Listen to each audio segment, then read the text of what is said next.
Okay, so we have the Diana Stormrider, and today we're gonna cut and fit that carbon fiber barrel stiffener and get that on here and tension it against the barrel. And this thing is then gonna not need any type of barrel band, and it's gonna have a real stiff barrel.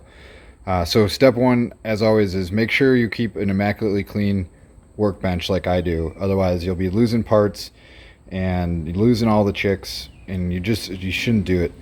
So keep a clean workbench like me. I don't have my tripod, so what I'm gonna do is I've marked this barrel where I need to cut, or the shroud. And what I will do is go get a hacksaw, cut that. I've marked it a little on the long side so that I can then use the bench grinder and try to make sure that the edge is as square as possible. And then we'll fit it on. I have confirmed with the micrometer that the barrel diameter is 12 millimeters. So if you get a 12 millimeter inside diameter carbon fiber tube, it will work on there. This one is 2 millimeter wall thickness, so it's 12 millimeters inside and 16 millimeters outside. So let's see how this works, and then we'll shoot it. All right, folks, so I got this thing installed, and man, does it ever look great. Just disregard the idiot marks from the previous owner, Andy. But basically what I had to do was I screwed up the first one because after I cut it, it was the right length, but I ground it to try to make the end square, and I ground off too much, so it wasn't good enough.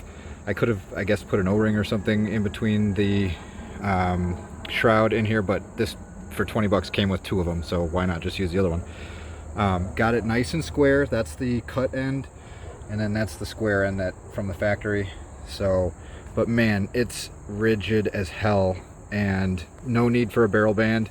The moderator is tightened a great deal against this, so that's giving you your tensioned barrel. So we should see a pretty good upgrade from here. I'm going to go ahead, and I've only got 2 mags and no additional pelts on me, but I'll sight it in here, and then we'll see how it's grouping with the Crossman 14.3s.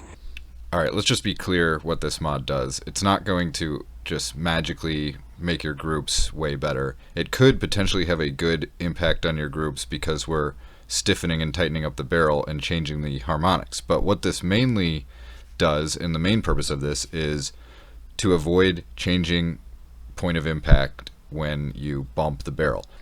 So while stiffening your barrel and flattening that harmonic frequency is generally good for accuracy, the main point here is to try to avoid point of impact shifts, which these guns are a bit known for.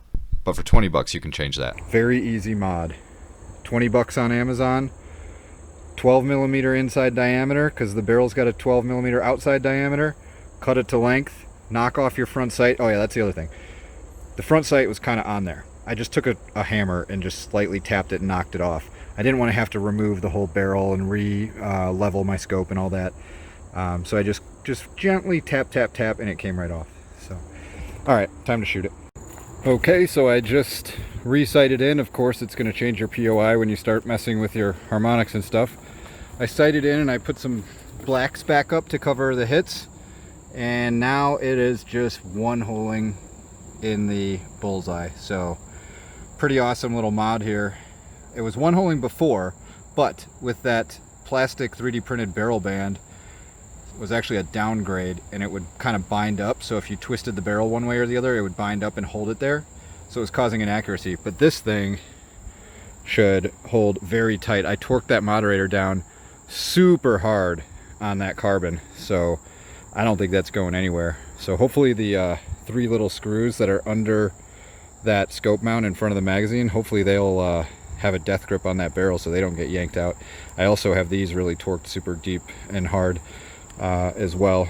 So anyway, that's the mod. I hope it helps to those people with a Diana Stormrider. Honestly, with a regulator in this little gun, I am really impressed with this little gun. I like it a lot. It's quiet, it's small, it's ultra light, and it's something that even my quadriplegic father can clap squirrels with. So, and in fact, he's already clapped a few, but I suspect after this he'll be clapping quite a few more. So, cheers guys, thanks for watching, peace.